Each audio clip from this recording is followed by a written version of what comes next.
Alright my lovelies, I thought I'd just introduce you to another combination of activities that I do on the sports turf.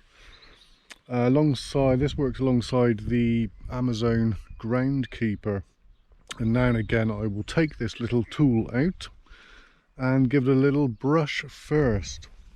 So this is basically your poor man's version, or my poor man's version of your sort of Wiedemann,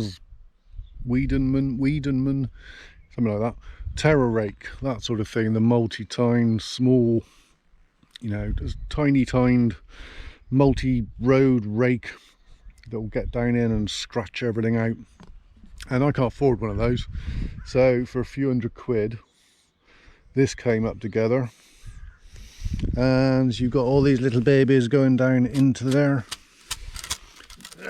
They're quite nasty, they are. You don't want to spike them into your hand. So they'll get down in and do a similar thing. Now the terra rake will obviously be mostly pointing that way and sort of grab as it goes along, and these, as you put them in, they'll bend back a bit. So they're a bit more scratchy, draggy scratchy rather than grabby scratchy. I think that's pretty technical. The other benefit of this is that you can swap this 3-point linkage mounting over to the other side. Couple of bolts there, and hoik that on the other side. So where you've got these brushes, this is mostly from, some from using it, but some of it's from where it's sat when it's unused as well, but they end up pointing in one direction. So I can swap the 3-point linkage over to there and pull them the other way, bend the bristles the other way. That is really aggressive when you do that. If everything's pointing in the way you're pulling it, you just like rip chunks of turf up, and you don't know. So sometimes I'll do this in front of the gang mowers, and sometimes I'll get the Amazon on afterwards as well and cross cut it in another direction and try and suck everything else, which is what I will try and do this time. It just takes so long, like 4 foot at a time. It took ages. So yeah, this will just lift up stems and stuff, and also any trash, any soil, any old worm casts and stuff. It'll beat about and sort of level out the surface in a microscopic type way. There's not a huge amount out here at the moment, and this did have the benefit of being roller mode the other day, so it's been rotary mode, and a lot of the stems have come off anyway. So this is just picking up the lying down stuff. So yeah, we picked this up off of eBay, had some knackered old brushes on it, and got these brushes made up. I think I can't remember whether I drilled holes in or they came pre-drilled for this machine. Can't remember now. Anyway, so stuck them on. Stuck it on. It used to be a tow hitch on it until I changed that around.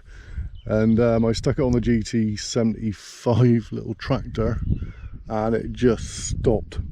It was so aggressive, and so much friction there, it just sat there and wheel span.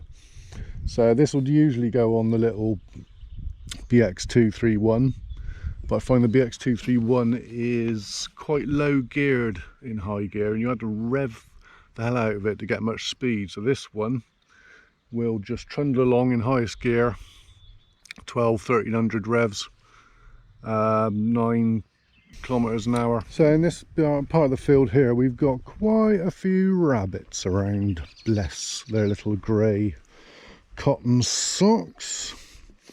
So we end up with lots of little holes everywhere, and hopefully a bit of brushing, it just knocks a little bit in there, doesn't sort it out completely. There's only one thing that'll sort rabbits out completely, but we don't do that sort of thing here, unfortunately. So they scrabble around here all over the place, and they just end up with these bloody great holes everywhere. that are no good for little kids' ankles whatsoever. I did overseed this one just before it stopped raining. Remember that, when we used to get rain, those happy days? They weren't happy days, they were bloody wet days. Entirely wet winter, bang, straight into a dry spring. So it was battered this winter and overseeded and a bugger all. So we had 22 mil of rain since it was seeded. It sat there for 3 weeks. Then it had 22 mil of rain on it, and it's continued to sit there ever since. I'm not sure what's in there. I'm not sure if the pigeons have eaten anything. It didn't have any top dressing out here. There was a little bit of tilth from scarifying with the Amazon, but a lot of it would have been on the surface and gone towards feeding fat pigeons.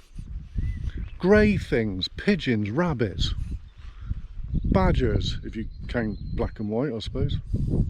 That makes grey, doesn't it? Pests everywhere. Oh, the badger damage at the moment is extremely annoying.